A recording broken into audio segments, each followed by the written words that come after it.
Hello, my name is Ayden Keith, and I am a senior and cybersecurity major here at the University of Albany, and this is my presentation for the Fall 2024 Virtual CEHC Showcase, and I'll be presenting for my class CINF 468, which is instructed by Professor Ayden. Today I will be discussing the importance of creating and maintaining strong passwords with my presentation, Guess Again, the secret to strong passwords. By the end of this presentation, you should have all the knowledge you need to create quality passwords, how passwords keep us, the user, protected, and common methods that threat actors will use to try to steal your password. Before we dive into the details, we first need to identify what is a password. A password is identified by the Cybersecurity and Infrastructure Security Agency as a string of characters used to authenticate an identity or to verify access authorization. It's important to remember a password is not exclusive to digital passwords that you'd use to log into your Netflix account. A password can be a key card, it can be the key to your car, or even your own fingerprint. You should treat your passwords just like you would treat the keys to your own home, kept private and inaccessible to unauthorized users. So, how do passwords protect us? Well, there are two key principles to remember: authorization and authentication. Authorization and authentication can almost always be achieved with something you know or something you have. In this context, that would be your password. The goals of authorization are to first limit accessibility, as only authorized users would have access to the proper credentials. Next would be privilege validation, which determines what you can or cannot do given the credentials you have entered. We can see this within almost any organization hierarchy. For example, here at the university, a system admin would have more privileges associated with their credentials than a student would. This ties well into defining roles and restrictions, as whatever privilege OU a user is assigned to determines what the user can or cannot access. Think of this like how some parents may utilize parental controls on a device. The parent will have unrestricted access, while the child may not be authorized to go past certain session time limits or access certain domains and applications. Now, authentication firstly checks the legitimacy of your request. Is this a legitimate user request? Or perhaps a bot or script trying to crack into the account? This step is where you can see CAPTCHAs come into play. You know, that little box you click saying you're not a robot, or clicking all the squares that contain traffic cones. This segues into verifying your identity. Are you who you say you are? We can see multi-factor authentication technologies come into play at this step. This is an extra layer of protection that verifies the user logging in is actually who they claim they are. Finally, we must establish trust. Once the user has authenticated themselves, they may finally access whatever they may be trying to send a login request to. Although this password process may seem very complex and secure on its own, threat actors will still be able to obtain your credentials. So, how do threat actors even go about obtaining credentials? Let's go over some of the most common methods attackers will use to steal your credentials. First will be one everyone should know: phishing. Phishing is when a threat actor attempts to bait a user into surrendering their login credentials either via email, text, or even over the phone. Next is social engineering. Threat actors will sometimes ask personal questions to gradually crack at your password. If your password is something simple, like your pet's name and then the year you were born, it only takes a couple of questions for your password to be cracked entirely. Redirection methods can be a bit scary, as they aren't always very obvious. But if a hacker has gained access to the back end of your system, they can potentially redirect users wanting to log in to a fake page where users will unknowingly enter their sensitive information. And lastly will of course be equipment, such as keyloggers, which can either be installed or plugged into a device to read the keystrokes entered by the user. It's very important to stay vigilant and always keep an eye out for these kinds of threats.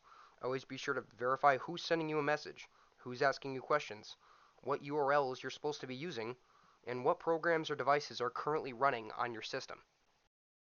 Great. Now we know what to look out for to further protect our passwords. But even a well-protected password can be cracked if it isn't strong enough. Let's discuss some of the ways attackers will take advantage of weak passwords, starting with rainbow tables.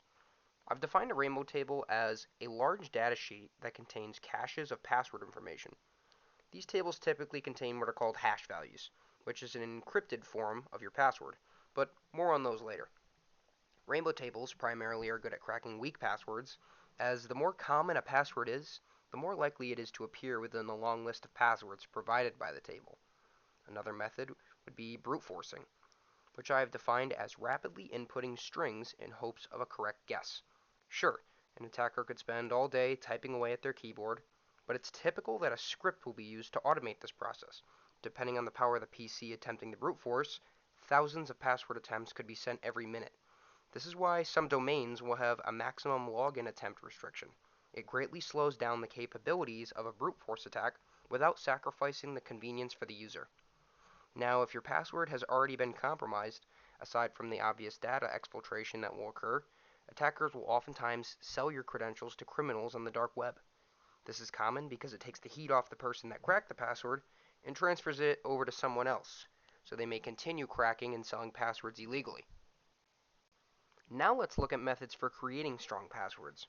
If you look to the right side of the slide, you can see the top 10 most popular passwords as of July 2024. It may come as a shock to some people, but it's certainly problematic that this many people have passwords that could be cracked in a matter of seconds.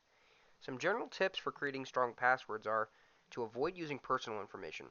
Oftentimes, your personal information is readily available online, such as your name, age, your pet's name, the year you graduated high school, and so on. It's best to exclude any personal information from your passwords. Including a multitude of characters is vital when making a password.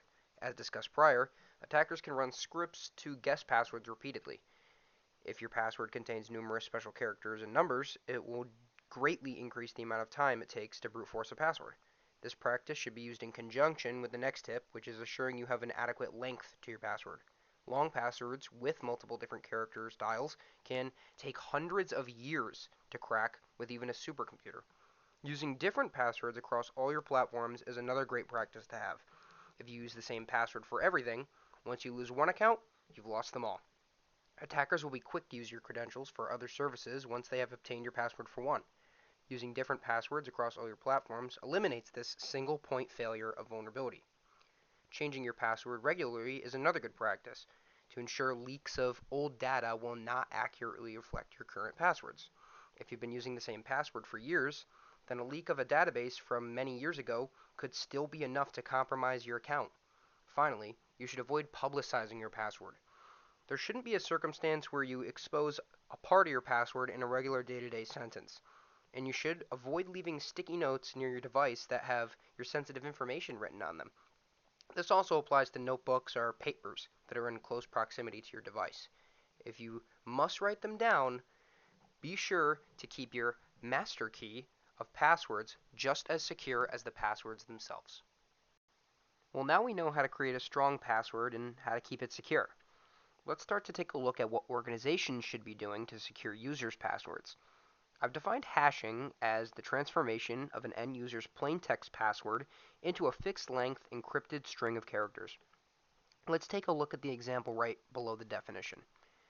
Here we have the password lovely tilde tilde kitten 99. The string of numbers and letters to the right is an example of what a hash for this password may look like. These hash values do not have any correlation to one another and should always look completely different, even if the plain text passwords are similar.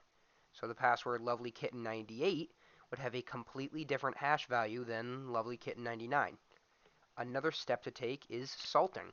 I've defined salting as adding extra characters to change the hash value, despite the user's actual password being unchanged. A practical application for this would be multiple users having the same password. Even though both users may have the same plain text password, the salt added to their hash value will result in two completely different hashes. Salting is excellent at defending against those rainbow table attacks, as the hash values provided by the tables won't have any matches to the hashes in the database, even if the attacker has the proper encryption key.